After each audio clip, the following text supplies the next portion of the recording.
Hello tout le monde, j'espère que vous allez bien. On se retrouve aujourd'hui pour une vidéo pour mes petits abonnés qui n'ont pas d'air fryer, puisque souvent c'est vrai que vous me voyez avec poisson ou viande. J'aime bien faire ces petites pommes de terre là en vinaigrette, donc avec une vinaigrette à base d'huile d'olive, vinaigre et ail semoule.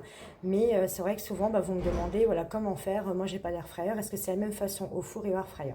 Alors au air fryer, vous savez que moi voilà, je rince juste mes pommes de terre et je les mets à cuire. Là pour le four, vous allez voir, on va venir emballer les pommes de terre les unes après les autres dans de l'aluminium.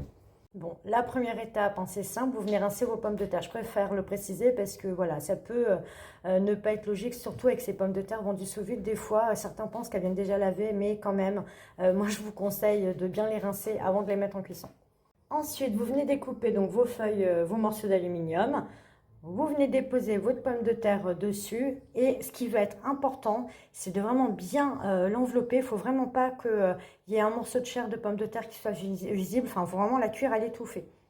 Donc là, mes pommes de terre sont prêtes. Il n'y a plus qu'à les poser sur la plaque du four. Donc vous les posez comme ça, hein, vous voyez, tout simplement sur la plaque. Il n'y a pas besoin vraiment de les espacer ou autre. Donc la cuisson, elle va se passer en deux temps. On va cuire d'abord à 40 minutes, enfin pendant 40 minutes à 220 degrés les pommes de terre. Ensuite, on viendra les retourner.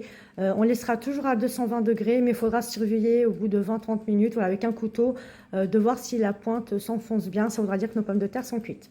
Donc là, on est venu découper nos pommes de terre et maintenant, vous allez venir faire une vinaigrette à base de vinaigre, de vin, d'huile d'olive, d'ail semoule et de sel. Et voilà, donc nos pommes de terre sont enfin prêtes, il n'y a plus qu'à passer à table. J'espère que vous aurez apprécié la recette. Comme d'habitude, je vous souhaite un bon appétit et j'essaierai de poster voilà, comme ça de temps en temps des recettes pour les copains-copines qui sont abonnés et qui n'ont pas d'air fryer. Allez, bisous tout le monde!